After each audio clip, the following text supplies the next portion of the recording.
आज हम गणित का ये वीडियो देख रहे हैं और गणित में ये पहले अध्याय का दूसरा सवाल है और ये 10वीं क्लास का गणित है। एनसीईआरटी की पुस्तक है और सवाल जो है इस प्रकार से है। प्रश्न 2, दर्शाइए कि कोई भी धनात्मक विषम पूर्णांक 6q प्लस 1 या 6q प्लस 3 या 6q प्लस 5 के रूप का होता है जहाँ q कोई पूर्णांक है। यहाँ पे ये बोला जा रहा है कि विषम पूर्णांक जो होता है वो 6q प्लस 1 या फिर वो हो सकता है 6q प्लस 3 या फिर वो हो सकता है 6q प्लस 5। ये इस प्रकार से होता है। तो हम सवाल को स्टार्ट करते हैं। हल दर्शाना है क्या दर्शाना है? ए जो है ए एक विषम पूर्णांक है और वो इस रूप का हो सकता है 6q plus 1, 6q plus 3, 6q plus 5 इस रूप का हो सकता है। ए जो है वो क्या है? एक विषम पूर्णांक है और वो इस रूप का हो सकता है जो कि हमें इस प्रकार से क्वेश्चन में दिया है। तब हम माना कि ए कोई धनात्मक विषम पूर्णांक है। धनात्मक विषम पूर्णांक में जैसे कि मान लीजिए 1, 3, 5, 7, 9, 11, 13, 15, 17 ये सभी धनात्मक विषम पूर्णांक में संख्याएं आती हैं। तो ए जो है वो क्या है? ये सभी इनमें से कोई सी भी संख्या हो सकती है। हम इसको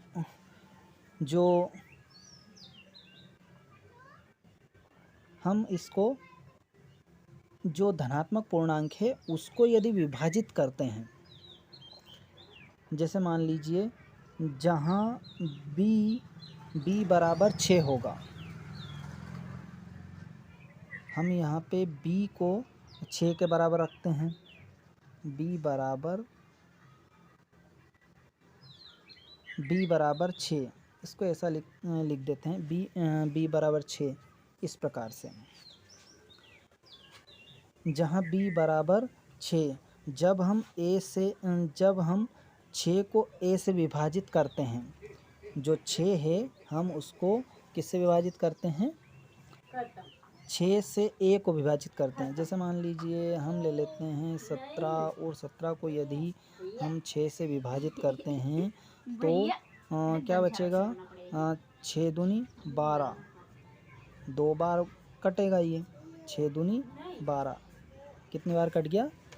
2 बार। अब शेष कितने बचे इसमें? शेष बच जाते हैं 6 18। तो 18 में से 12 जाएंगे, 17 में से 12 जाएंगे तो कितने बच जाएंगे? 5। यहाँ पे कितने बच रहे हैं? 6। 5 शेष बच रहे हैं।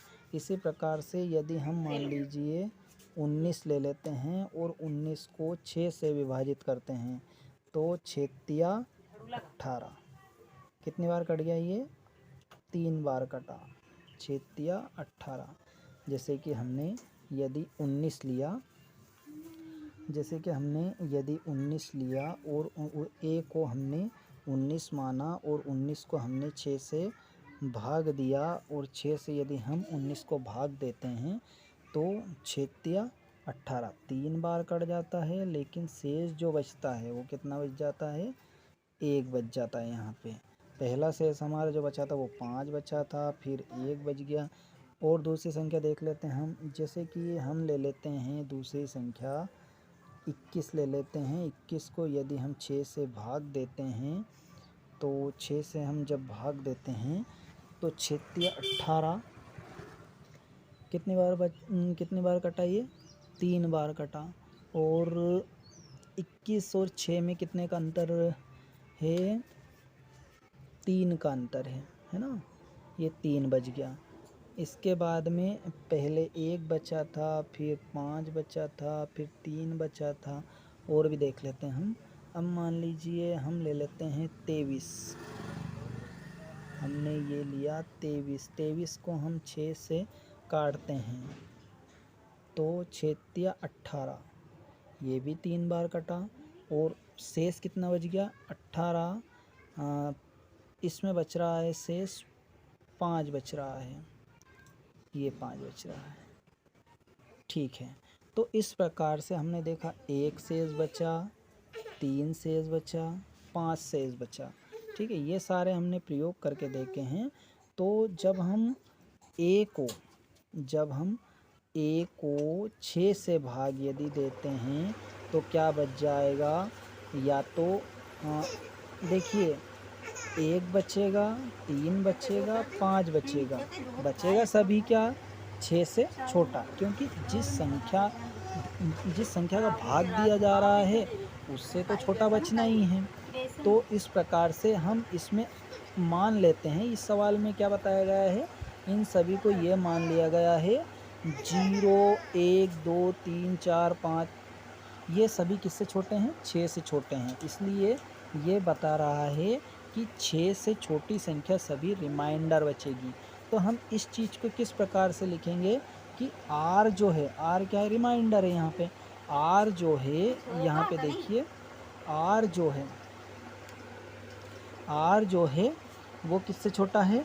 यहाँ पे बता रहा है कि r जो है 0 से तो बड़ा है या 0 के बराबर है, और b से क्या है? छोटा है, b से ये छोटा है। तो यहाँ पे ये b जो है वो किसका मान है? 6 का मान है। इसी प्रकार से आगे देखिए, यहाँ a एक विषम संख्या है।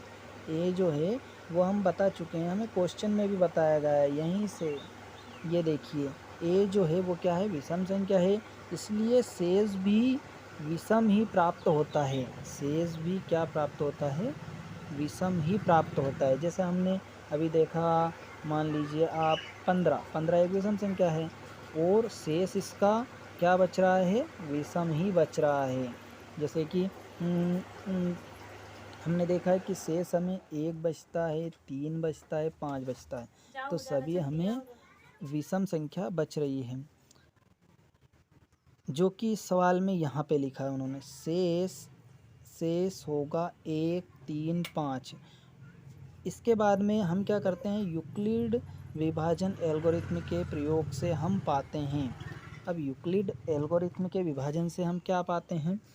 देखिए, उसको हम इस प्रकार से लिखेंगे, a बराबर, अब b जो होता है वो यहाँ पे होता है, ठीक है, और उसमें q क्या होता है? गुणा होता है यूक्लिड विभाजन में।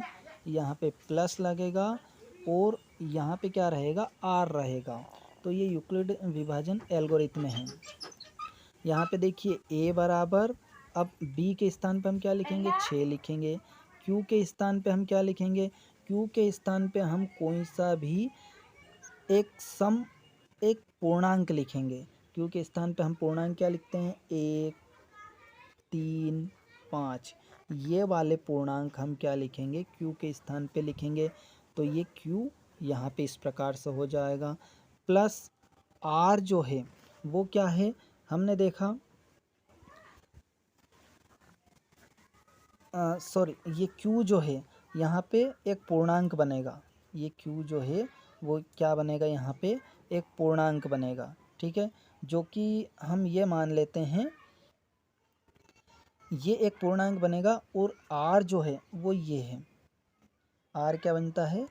r बनेगा जो रिमाइंडर है, 1, 3, 5, ये इस प्रकार से r जो है वो रिमाइंडर बनेगा। तो ये 6 के b के स्थान पे 6, ये q कोई पूर्णांक है जो कि हमें सवाल में ही लिखा हुआ है, प्लस 1।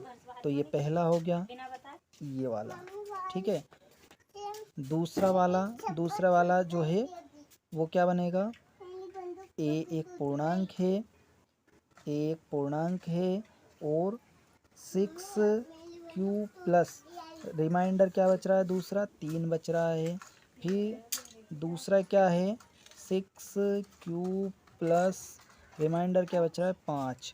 तो इस प्रकार से हम देखते हैं और ये यूक्लिड विभाजन एल्गोरिथम के प्रयोग से ये हमें आंसर प्राप्त हो जाता है और यही हमें क्या करना रहता है, सिद्ध करना रहता है।